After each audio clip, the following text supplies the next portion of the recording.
It is Sunday afternoon, it's Easter Sunday afternoon, and you guys are showing your fanboy love, and I dig it. And the panelists are going to dig it too. So, welcome to Justice League versus Young Justice. I will be warming up my moderating purposes for the GOP debate later in the year for this debate. You can catch me in Simi Valley in November. We'll see who's left. This debate is about real stuff. Important stuff. Yeah. That stuff. So, before we let's get to what I know you really want. I'm Gary Miereanu, your humble moderator. We have the Warner Archive podcasters, Matthew Patterson and D.W. Ferranti. Yeah. I know you guys are brutally aware that we have Young Justice on Blu-ray. I know you're aware that we just put out Justice League Unlimited for Warner Archive. There's more fun coming, and let's bring out the people you want to meet.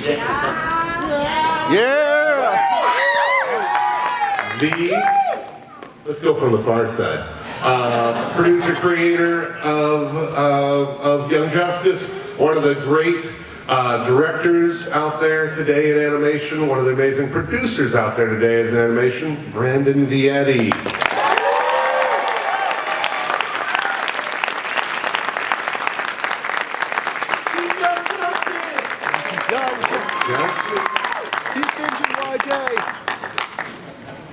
It's funny because I've been on so many Lego panels with Brandon lately that my brain is mushed that way.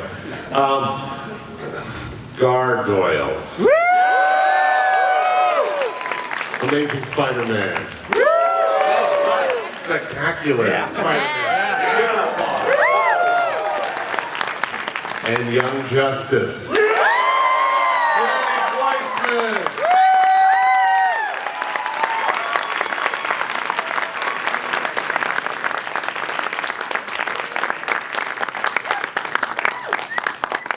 Oh, you love him, you can't live without him. Jason Spisak!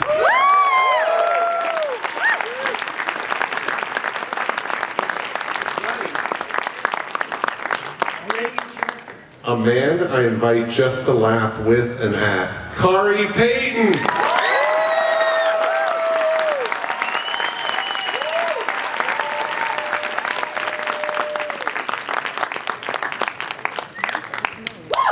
What's up, everybody?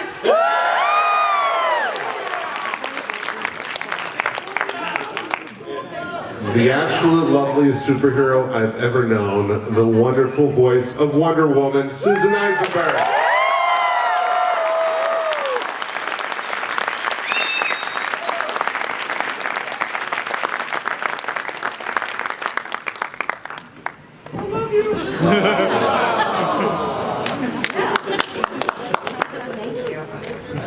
I'm sorry I didn't hold yours card. In a word, Batman.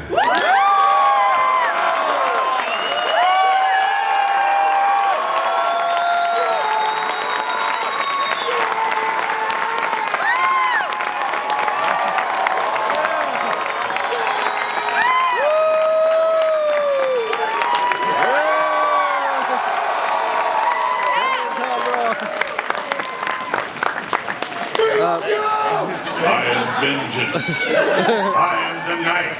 I am Batman. And as you can see, he'll sit anywhere he wants. We can't fix it now. I'm sitting next to Batman. Last time Khary will pull his chair out. Yeah, I'll be right. Yeah, exactly. That's all right, I'll live. All right, so we. I just want to say Kevin Conroy all day. Thank you, everybody. This has been great. So go.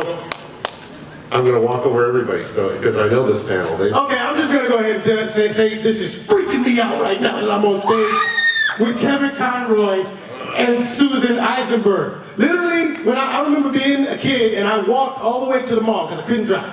I walked to the mall to go see Batman Mask of the Phantasm.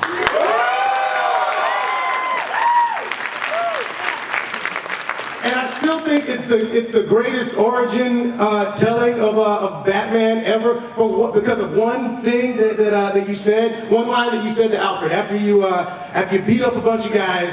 You know, you just had a mask on, you beat them up, and but it was like the most vulnerable Bruce Wayne ever was. Alfred was like, you did good, man, you beat those guys up, and you're like, but they weren't scared of me, Alfred. And it was just like, they weren't afraid of me, they weren't scared of me. And it was like, it was like you were shaking your head like, I gotta do something about that. And that's how, and to me, that's like the moment Batman was born. It's just awesome. That was a great movie. It's a great movie. It was a great genesis of Batman movie. Yeah, I know. I love that. Clearly, he's Team Justice League, man. That one was really good too. So we put together a pretty fun format, a debate, if nothing else. I mean, we like to call this a celebration of two great series with the word justice in their title. But Versus is in the air. versus, everybody's using that term versus. This weekend especially. So, I'm pretty sure we lose. Yeah, we advocate. Me and Jason, we were like, okay, it says versus, but please don't hit me, Batman. And for God's sakes, don't hit me, Wonder Woman. You're spoiling the end of the debate. so we set up the debate concept as we picked out topics that both series covered and debating how the series covered them. And along the route, we'll just keep laughing and talking, and Khary will jump in and tell stories, and we'll hear about that he finally learned to drive. And where he drove to. So, our first topic is... Shall we do the opening thing? Oh, there's an opening thing? We have an opening credit sequence. I didn't see the note. I don't know. We're highly skilled audio video technicians. Because, I was like, oh, I can put together a theme really quick. How hard could this be? I'm only doing video for 4 panels, and here it is. Oh, wait, no!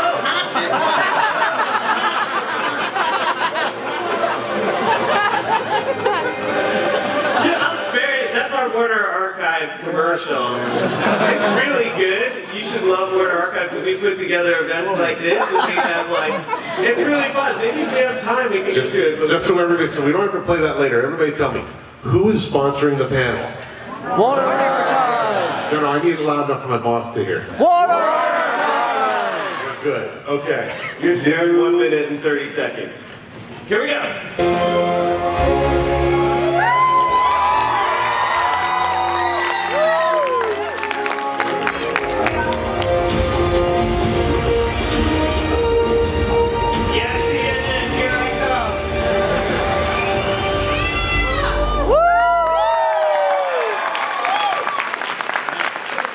So now, the first topic of the debate. The first topic of the debate is your parents are only looking out for you. Hashtag parenting. Everybody's got clothes. Oh. We have video. Showing up there. There it is. All right, here we go. You just missed the point. Okay, you get it. I had that.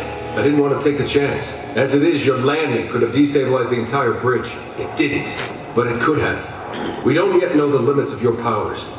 Well, maybe you could, help me figure that out. Batman's got that covered. You're in my chair. Yeah. Guess I am. Where the devil have you been? I had some stuff to take care of. Enigma's overrated, especially at 3 a.m. You could have called. I made you some soup, but it's cold. Sorry. Didn't mean to worry you. I was worried about Gotham. If Batman's not around. I've got it covered. Right. Better suit up. You should eat something first. Keep up your strength. When I get back, you're a stubborn piece of work, you know that. Just like my old man. So clearly, Batman is far more skilled at clone parenting than Superman. I feel like this whole debate is rigged. It's all I about wasn't aware that we were going to be putting together video, montages to make our point. Can we come back in give me 2 hours and do something on my iMovie? So how did you get, when you guys were recording the series, did it dawn on you we are making, we have messages within the thing? Was it apparent to all of you, or was it really? Yeah, there's subliminal messages in every one of Greg's scripts, so. If you know Greg at all, you know that there's really not anything that happens in stuff that he writes that he hasn't thought about and meditated upon for longer than most of us have been alive. The amount of That just means I'm really old. You use more hours in the day than anyone. Yes, exactly. Greg lives a 23-hour day. It's very impressive. It's just 20. I was gonna call you wise, but you old too.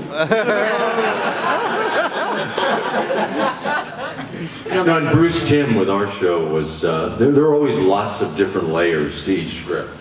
There was always a lot going on. That's why it appealed to so many different audiences. Yeah. When we first went on the air with early shows like Batman the Animated Series, that was a primetime show on Fox before it was moved to daytime. So it always had a big adult audience. There was a big crossover to those shows. And I think that the writers have always kept that in mind. So there's always been a lot of the dynamic of the psychodrama in each character about how their parents affect them, especially with Batman. Their deaths looming over his life. So there are so many layers to these characters and these stories. And that's what makes them interesting to so many different audiences. Yeah, and Young Justice, it's amazing the breadth of the family dynamic from one character to another. From as you saw with Superboy and with Kid Flash. There are literally 4 Flashes.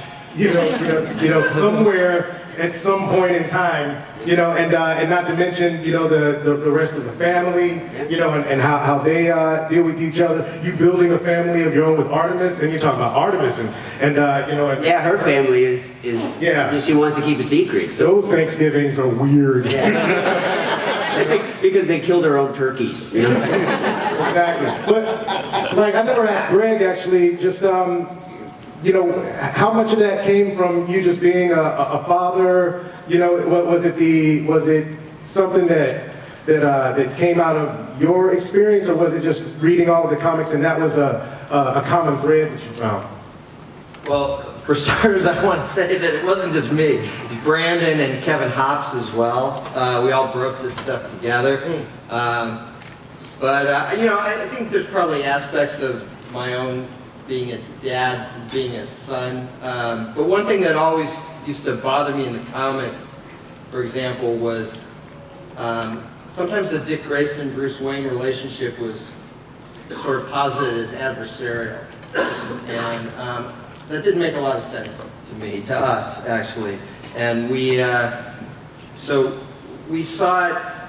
There's this key moment in the first season where Wonder Woman is talking to Batman, and she is sort of, calling him on the fact that he let Dick Grayson become Robin at age 9. Which we may be seeing later. Yeah. Should I not talk about that? No, go. I'm just it's that idea that, Batman says, Dick had to become Robin in order to get closure and catch the man who murdered his family.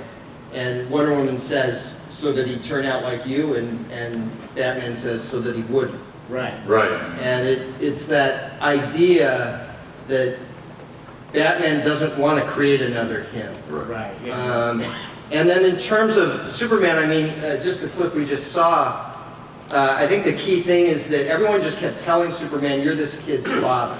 Yeah. And that wasn't working for Superman because, he was cloned, he didn't even know he was cloned. But what you see in season 2 of the show is, at that point, they sort of have a reconciliation at the end of season 1, but in season 2 we see that their relationship is one of big brother and little brother, and that was something Superman could get his head around. Right. The idea of being older brother and mentor to this kid was something he could do. It was the whole concept of fatherhood against his will that was sort of creating this disconnect in his life. Yeah. But, you know, our show specifically, since it was about these younger kids and their mentors, we had a lot of that. So you see Wally's parents, but you also see his relationship with the two older Flashes and the younger Impulse. You see Aqualad's relationship with Aquaman and Mera.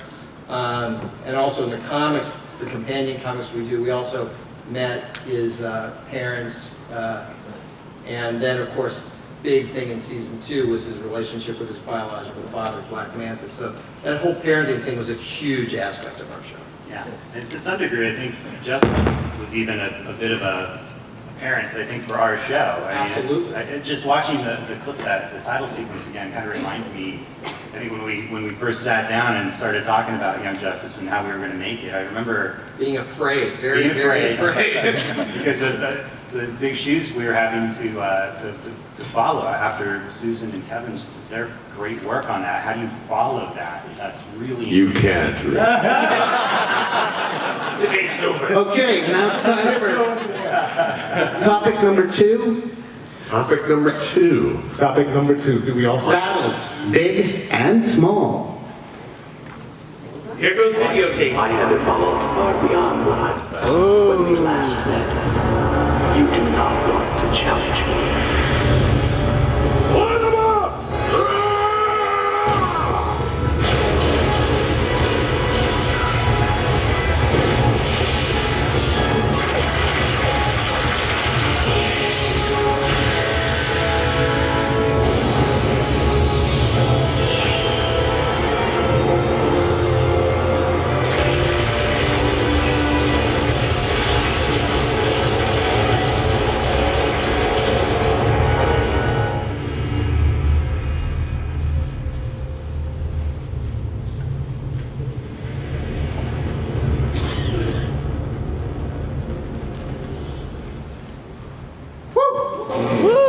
It's great we're finally spending a little quality time together. Karen? Sorry, I'm a little preoccupied with the second moon in the sky.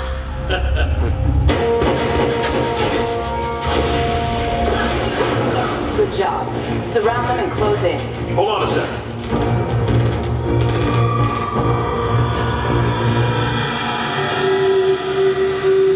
They're right under it!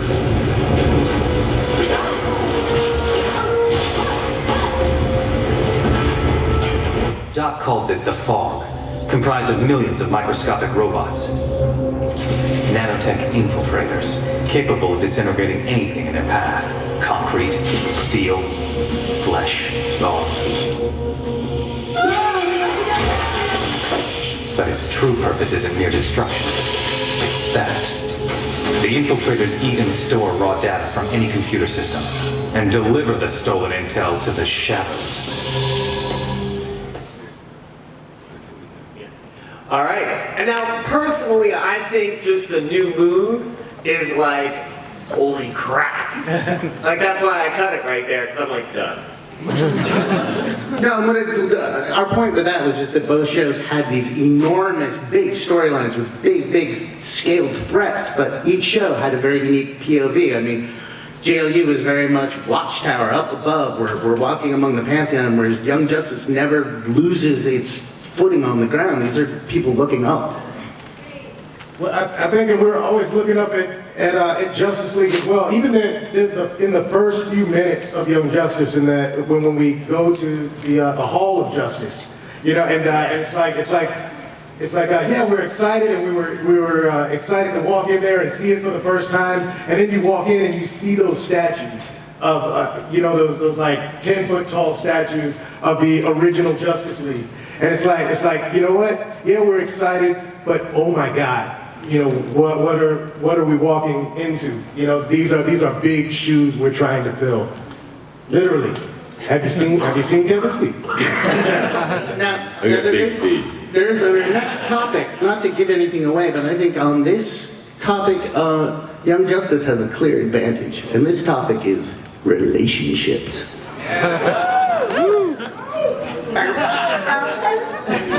Happy New Year, Justice League.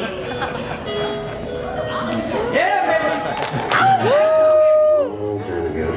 No kidding.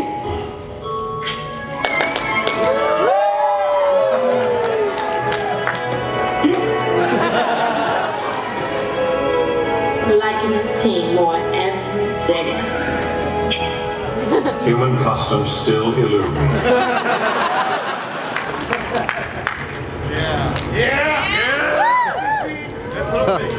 Don't you ever wish you were down there? I'm down there all I need to be. Yes, but it's just a job to you. I'm talking about going down there and having some fun. Maybe with someone special. No. I might cut into your brooding time. 1. Dating within the team always leads to disaster. 2. You're a princess from a society of immortal warriors. I'm a rich kid with issues. 3. If my enemies knew I had someone special, they wouldn't rest until they'd gotten to me through her. Next.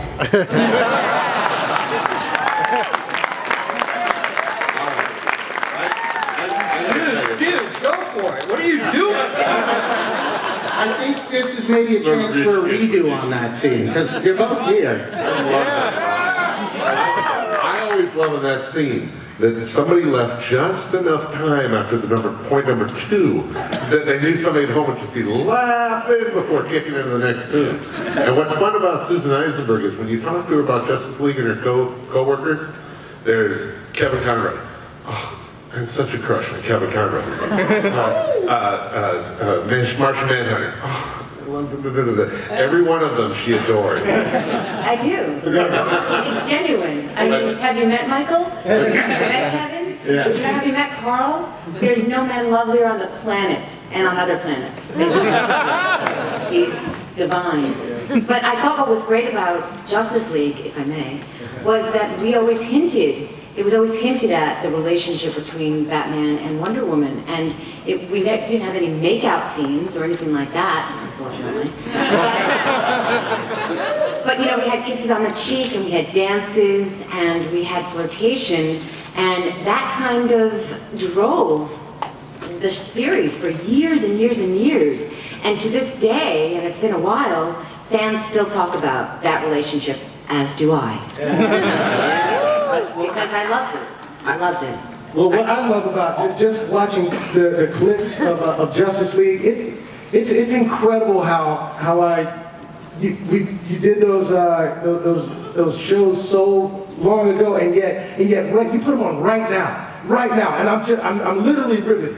Yeah, every frame is so classically. It's timeless. You're not sure when or what kind of world that was in. It's its own time, and if you played it right now, it's like you're immediately sucked in. Yeah, they do look fresh. They always look fresh. Look so good. I saw Mask of the Phantasm recently, and it looks so new. It looks like it's such a recent creation. Yeah. One of the things I like about Young Justice, yes.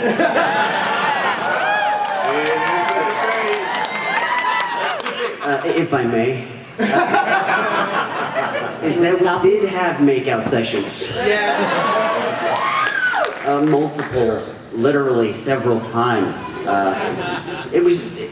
I've told this story before, but I'll just be really brief. Okay, no, I won't.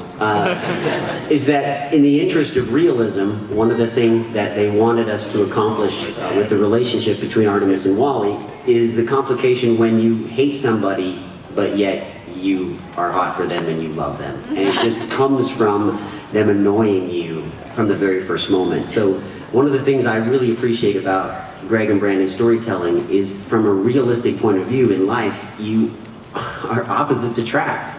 And that was the thing that kept Artemis and Wally's bond so strong once it became real, was that they first met each other, they could not stand each other. And actually, Stephanie still can't stand Jason. Yeah. She's a method actress. Can't blame her. And the complications of those relationships, the intricacies of it, and that makes it so much more potent when it gets ripped away at the end, or because these Well, I thought you were going to tell a story about the fact that Brandon and Greg made us all kiss, actually yes, kiss. I kissed Khary many times. Oh, yeah. Oh, wait, that's not what's happening. No. That's after the recording. Right. Yeah, no, but I'm talking, but they're like, you know what, you're when you're kissing your hand, that just doesn't sound right. You know what, you better go over there and actually. No, I remember when Nolan North was practicing, kissing himself and just didn't work. doing it. And actually, I've never seen Nolan turn red faster or run out of the room faster than having to kiss Danica. Yeah. And Danica was like 8 months pregnant, and he was just like, this just feels weird. I mean, we're like brothers and sisters, and Greg's making me kiss you. I mean, Nolan, he's the most acerbic wit you Absolutely. ever met. Nothing phases that man. Step forward, get pregnant later. Ran out of the room. Which is kind of the opposite of my experience, where they said, now Jason, move over towards Stephanie's mic. I was like, oh, okay. Stephanie's real cute. Yeah. But that's really a tribute to the writers. It is. that they can write, make out sessions all they want. Make out sessions. No, but relationships being complicated and real. It's all about the writers. I think is what makes this possible. As an actor, when you have just a few lines to put an unspoken relationship like they have, you only have a few lines to make that unspoken relationship. It's a testament to how good the writing is that that's palpable and that's real. But the audience invests a lot of that energy and attention into the actors and to us, but it's really about the writers. Yeah. We're just, giving voice to what they created. And the writing for both of these shows was just so incredible. These characters were so complicated. Batman is such a complicated guy. He's got so many issues. It gave me so much to play. And it's just, great writing, great storytelling. Kevin, do you have anything you want to talk about regarding the relationship between Wonder Woman and Batman? I can't do it on a microphone. Well, speaking of play, work-life balance is the subject of our next topic. All right, here goes videotape.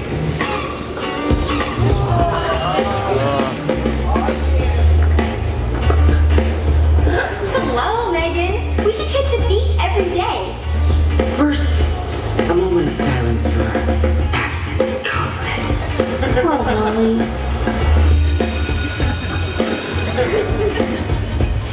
Welcome, class, to the first day, sophomore year.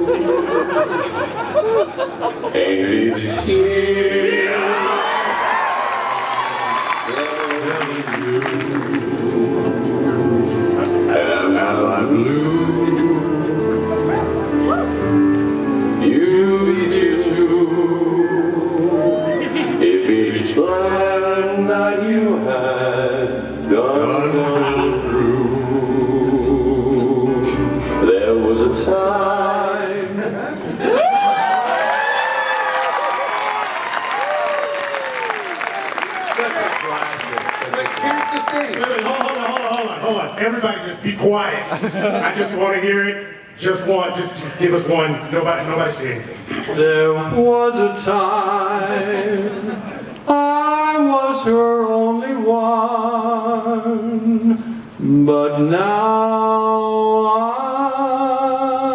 I'm the sad and lonely one, only one.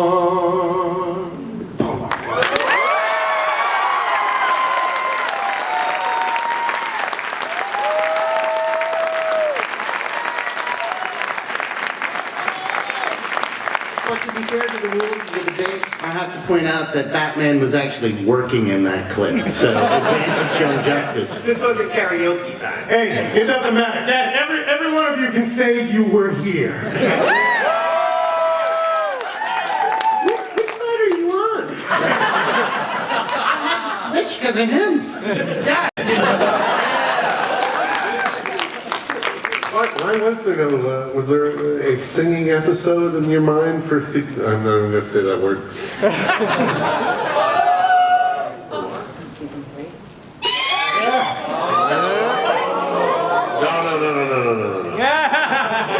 No, leave it alone. Yes. Please let there be singing again. Greg Weisman, would you ever do a lot singing about episode doing, of something? Justice League, the musical? Episode, but after Brave and the Bold did the episode that you guys just watched the panel before this, it felt like we couldn't touch it. You know, it just needs to be all hip hop. It'll be all right. That's right. All right. You know, hell with it. I'm going to say it. Netflix is making Young Justice. But we did put a couple of songs.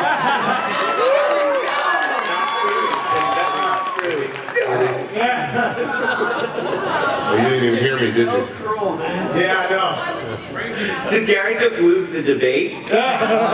Maybe. No, here's the bottom line, guys. Here's the bottom line about Young Justice going forward. It just reminds me of it's the perfect show to find its own way.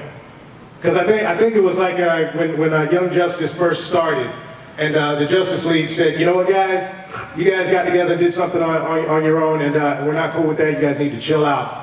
And I think Aqualad said, I'm sorry, but no. We did good work here. Work that is important, powerful. And then Superboy said, why do we let them tell us what to do? Get on board or get out of the way. And I believe there's a train, and all of you on it.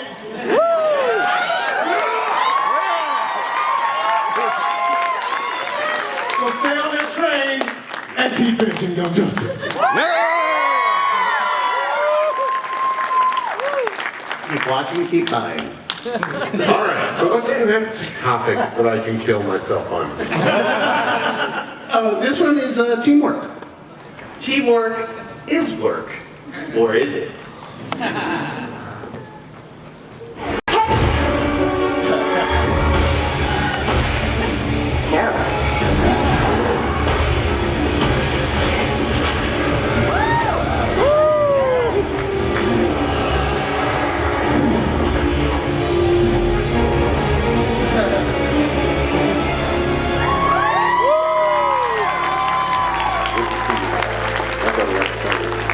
We'll catch up later.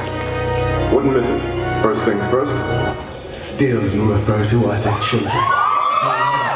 This is not. You consistently underestimate us.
You guys like working on teams? Well, for Batman, it's unusual because he's such a loner, and to be part of a group of 7. The real challenge, I think, was for the writers to keep each character individual and unique, and write these stories for all these complicated characters and keep them all involved in the action throughout a series, so you would get woven in and out of these storylines. And my character is such a loner that he'd usually be acting alone, coming in at the beginning, coming out, to save the day at the end or something like that. But then he'd have these unique relationships, like with Wonder Woman. I'm fascinated with how the writers kept all this in their heads, that all these different characters, The thing actually, I appreciate all the credit to the writers. The thing that impressed me there was the choreography and the storyboard.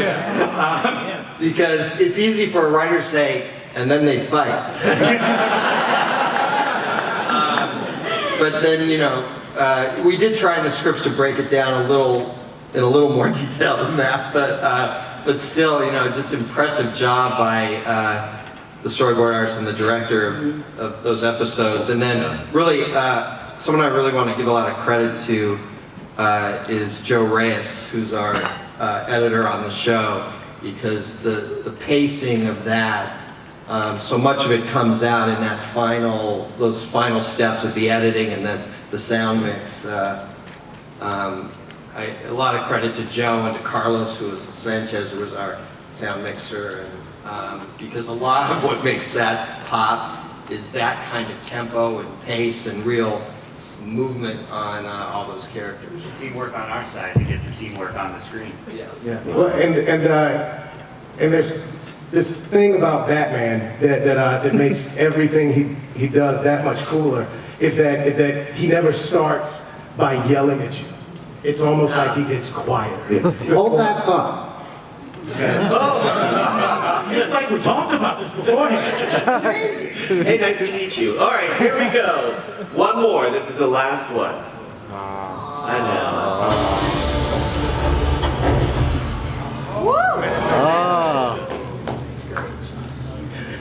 What'd you get him?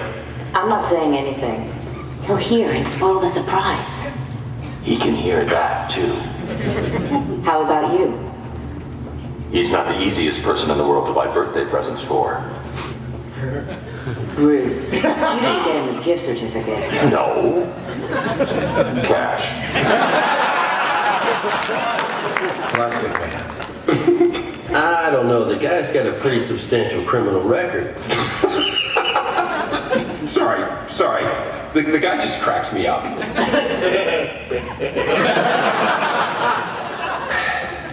Maybe it's time we all talked about the elephant in the room. Should Captain Marvel stay a member, now that we know he's really only 10 years old? He does possess an adult body and the wisdom of Solomon. Wisdom does not equal maturity. Hey, I'm sitting right here. Then, Billy, maybe you should leave until we've hashed this out.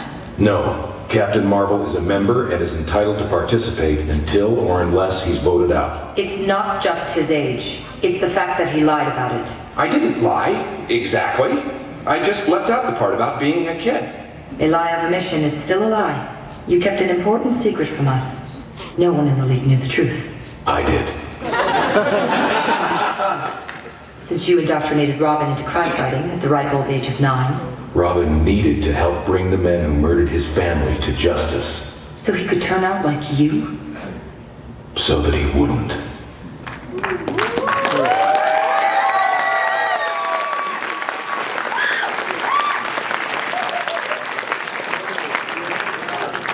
Cash.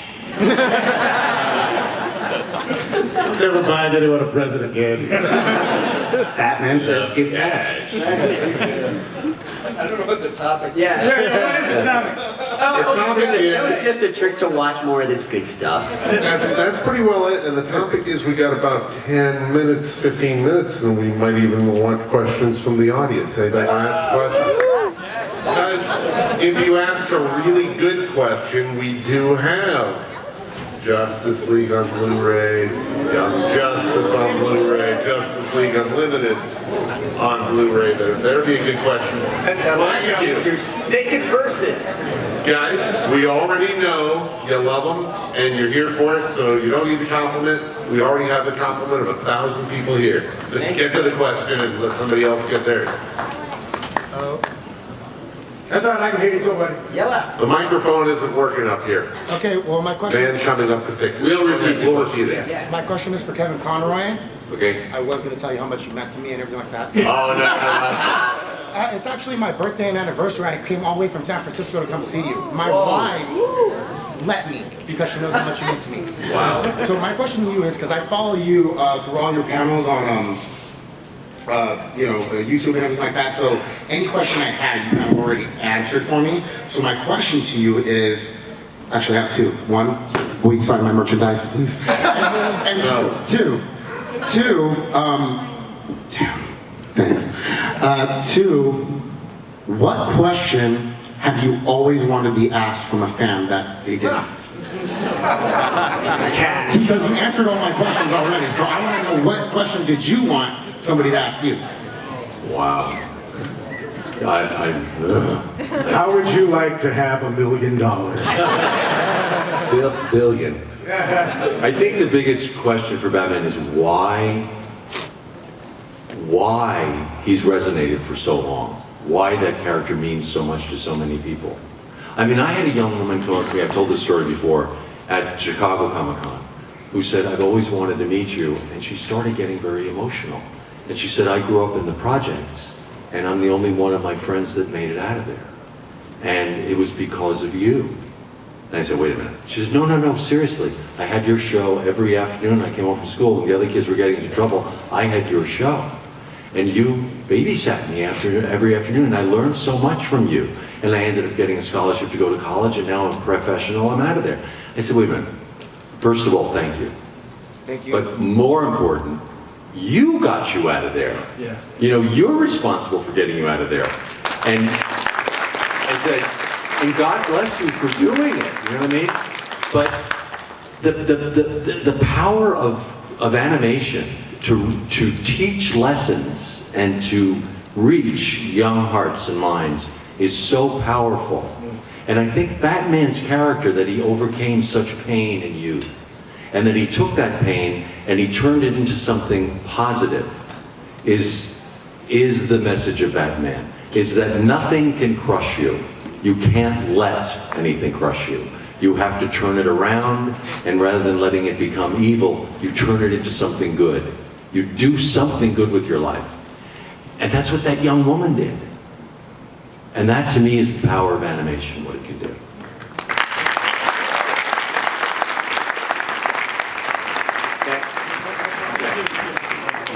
Meet me at first. Yeah. What's your name? Nev. N-E-V? Maybe. That was Nev, ladies and gentlemen. A shorter question, and don't try and subvert any of the rules. So my question is for Kevin and Susan. Is there any, if you could, is there any comic book storyline that you would love to voice in the future for Batman or Wonder Woman? Any? Well, I just had the dream come through of doing the storyline that we all want to hear. And I think you know what that is. And it'll be coming out. It's phenomenal. The Killing Joke.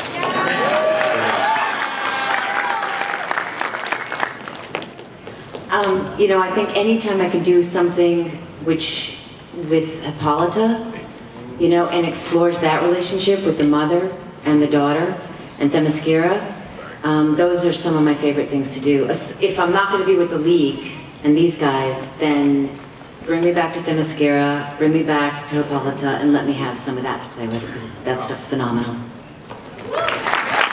Next question. This was for Susan and Kevin. If the relationship did evolve, how would you see Diana introducing Bruce to Hippolyta? And thank you for answering on Twitter all the time, Susan.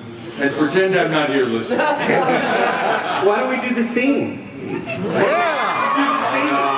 Introduce Batman. You know, the truth is, I don't see her bringing him home to Themyscira. And what I loved about the show, you know, in all honesty, I loved that they just left it at a flirtation. And they didn't take it to another level, because I don't think anyone wants to see Wonder Woman and Bruce be domesticated. No. You know, and so I think it's exciting and fun to play when you keep it flirty. Will they, won't, it's like will they, won't they? You're absolutely right. And so I don't see her bringing him home and introducing him. What about his friends? Then it's like awkward. No, but Batman's wound it has to remain open. Yeah. He can't be resolved that way. Because it's trying to resolve that makes him do so much good.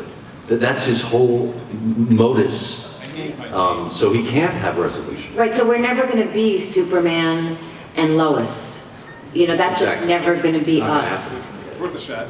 That was a good question. Great question. But great question, thank you.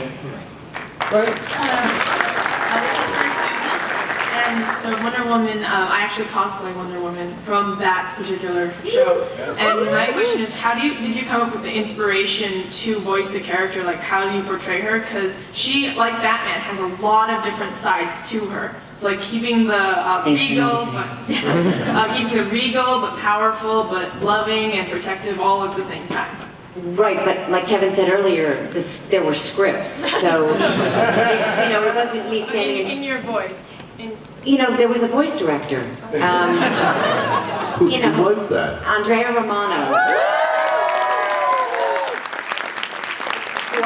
You're being humble. You're being humble because no, it's also the actor is we're the culmination of our whole lives. You know, you are your instrument. You are what you bring. The reason you got it over to someone else is because of those qualities that you bring to it, the way you interpret the character. And that's, you know, you can't. No, it's true. And there's this sort of sensualized quality to it, but it's powerful, it's sexy. The audience is like that. That's what we got to play with. I mean, that's the voice I had to play with. He's my Batman. He always will be.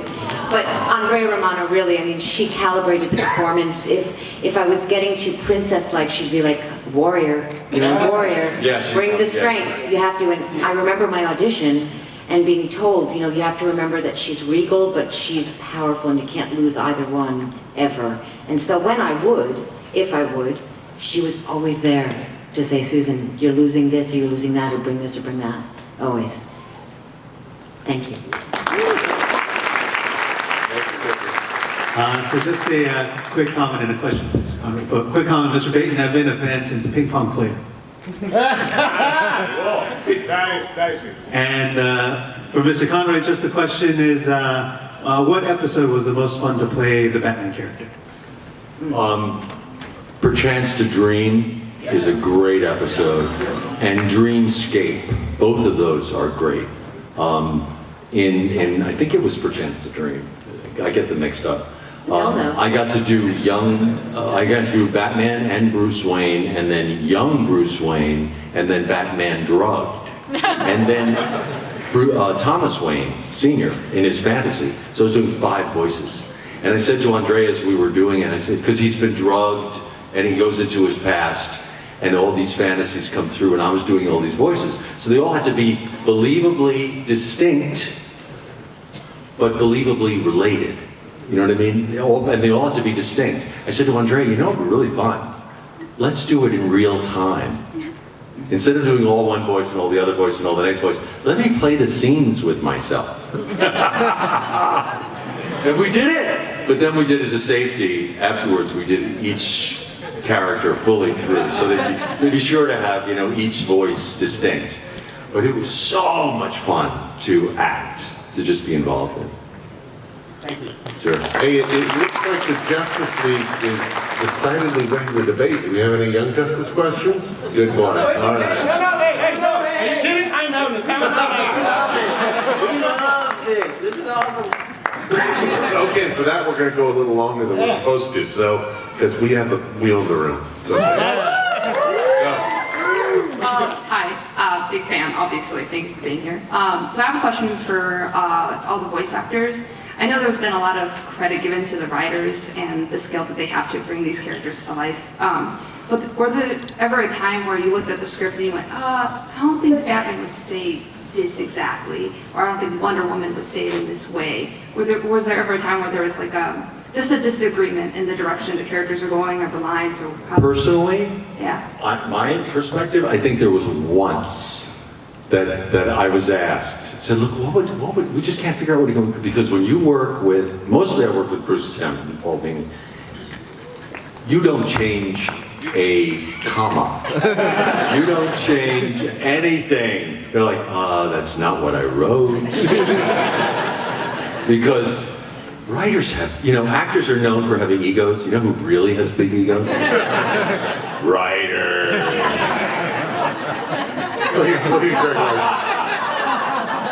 Now, honestly, I have a huge effing ego. Now, honestly, I'm really bad about not sticking to the script, but in a lot of my work, but not in Young Justice. I think there may have been one line here or there that I went to Greg before we started recording, and I would say, I feel like there's a different quality that's coming from Aqualad at this moment, but his scripts are so intricate and so well thought out. The line that you're saying in this record today for episode 4 is going to affect what's happening in episode 17. Right. And if you change that line, it's like you're changing Greg's life. Because literally it's like the outline is destroyed. And so I don't do it so much in Young Justice. The writers are usually thinking a few steps ahead. Yeah, and you have to can't change them. Yeah, you have to trust that. I mean, having done Shakespeare and things like that, you think you've done Shakespeare. Oh yes, my brother. Are you a real actor? No. I just do it by myself in my living room. I've even changed Shakespeare. Yeah. I changed Shakespeare like I think it was all's well that ends well. I was like, nobody knows this. I'm just gonna change this. Nobody. There was one time. I was in a show where whenever you go up on stage, the acting company, the Juilliard group, it was a Shakespeare company. Yeah. But occasionally you go up, and when you go up in a contemporary play, you can improvise. What do you do with Shakespeare? So we all had a line we came up with. The hounds of winter are on summer's traces. That meant that you didn't know what the fuck. So every now and then you'd be in the middle of like Richard III and you'd hear, the hounds of, and you'd feel everyone on stage go, because they know the guy. There was only one time in Young Justice that I came to Greg and Brandon and I said, do you really think he has to die?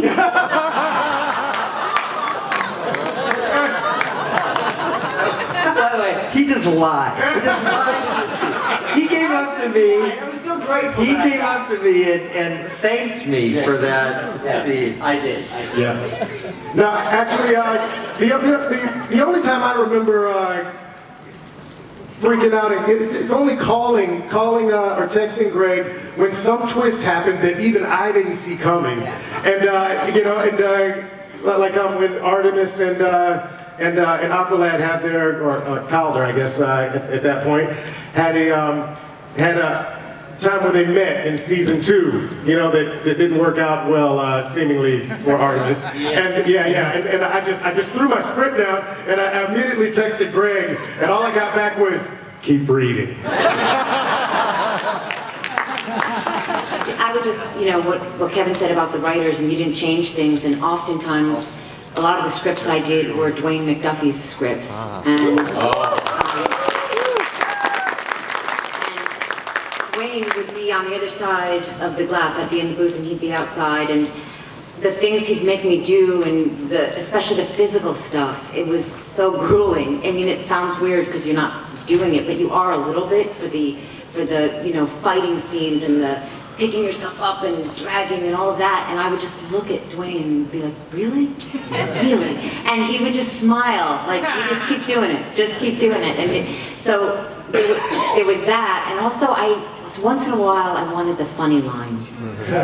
Like I wanted his lines, and because he would just give that zinger, and to this day, he gets all the laughs. It's so funny because, he's not like Flash who's trying to get the laughs. It's a quiet thing with him, which is why it lands so beautifully. And once in a while, because Wonder Woman was quite serious, there was a part of me that wanted to just get a couple of laughs off, but, maybe the sequel.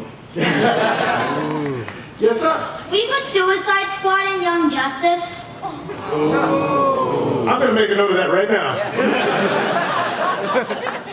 We're going to get on that, son.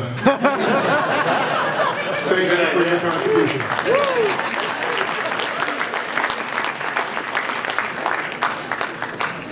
Okay, this one, it kind of works as a debate type question. One of the things that was interesting with both Young Justice and with Justice League is that at a certain point, the rosters, initially there was a set number of members in the group, and then suddenly when you move into a new season or a different set of seasons, the roster expands. Like you go from Justice League to Justice League Unlimited, and you go from Young Justice Season 1 to Young Justice Season 2.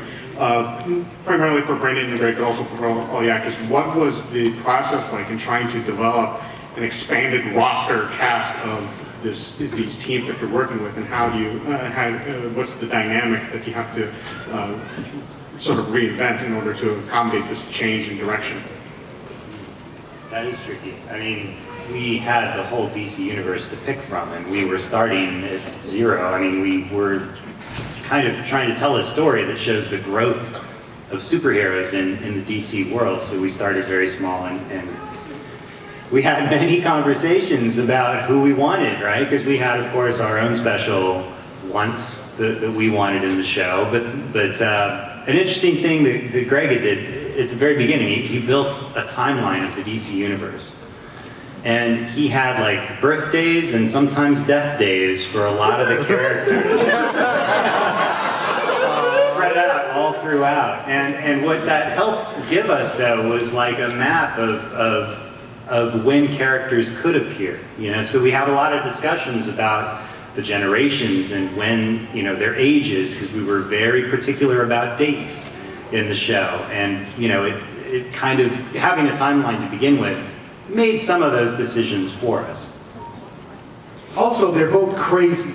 I think they just got addicted to introducing another character. It was like sometimes there were so many people in the booth you couldn't get near a microphone. it was absolutely nuts. They're literally curved around, and not a small studio that we were working in, but literally curved around to the point that the directors couldn't see some of the voice actors through the window. It was amazing.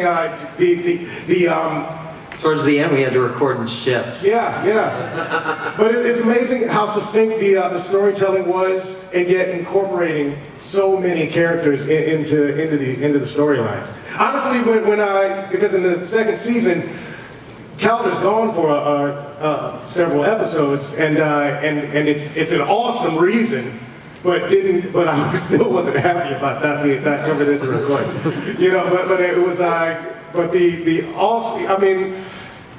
the twists just really kind of drove my interest and continue to drive my interest, and just the tiny conversations that I've had with Brandon and Greg. There are more characters to come, I imagine.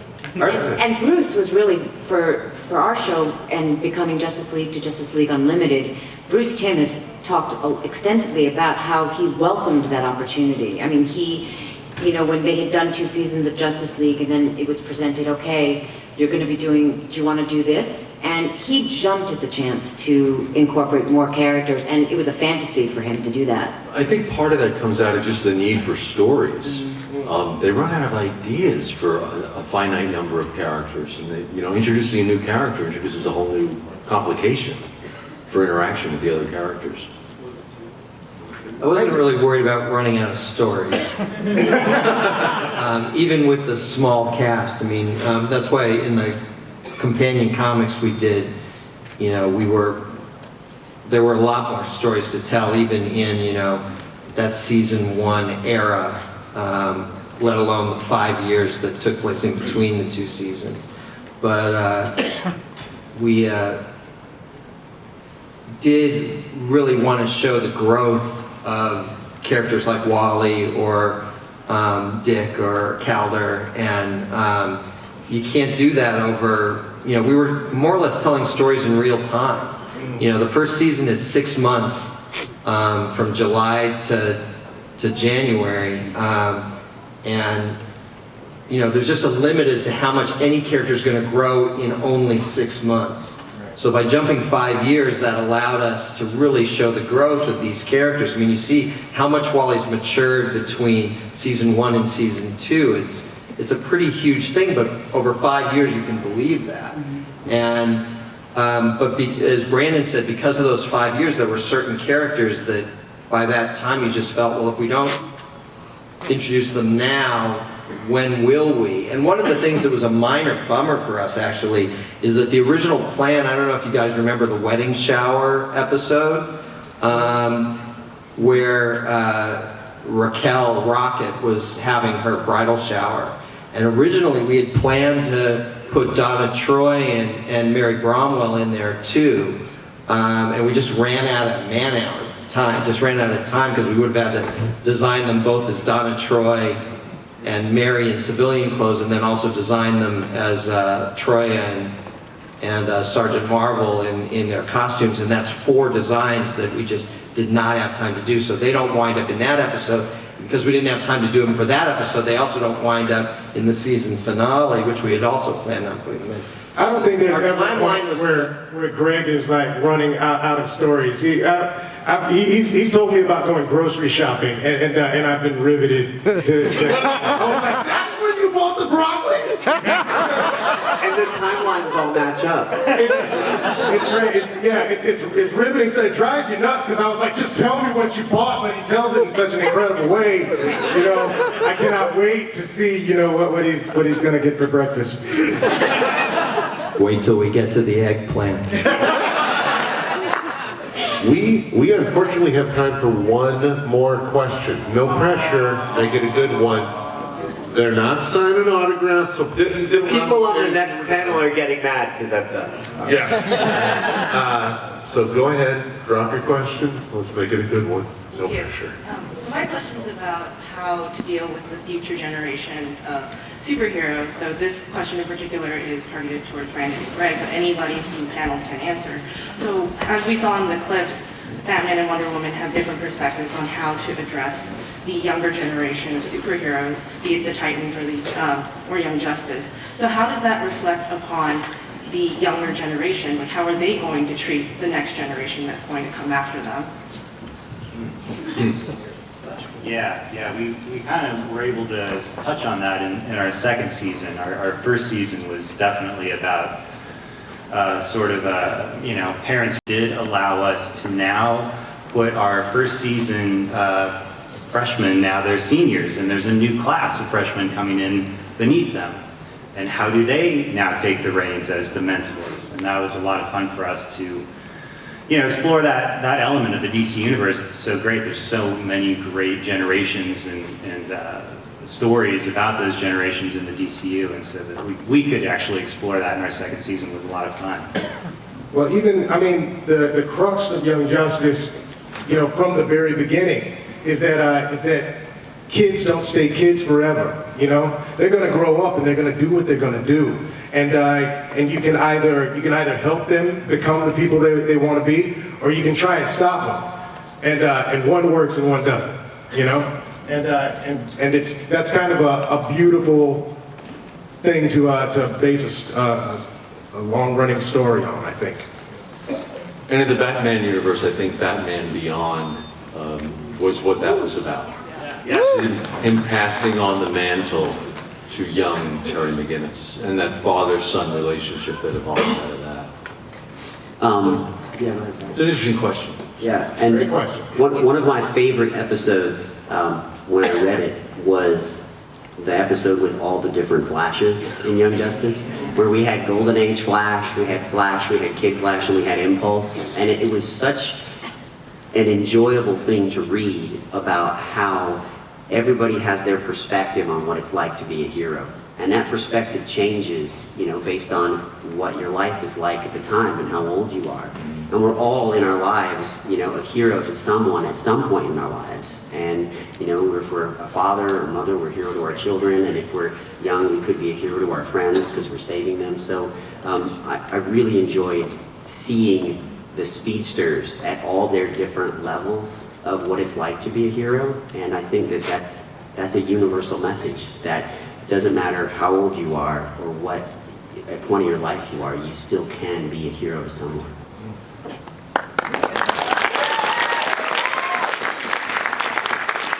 All right.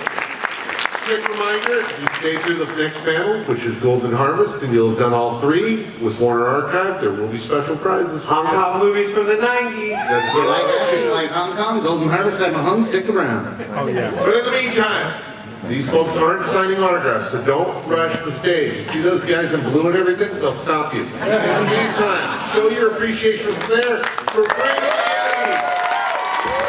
Weisman, Jason Spisak, Conroy,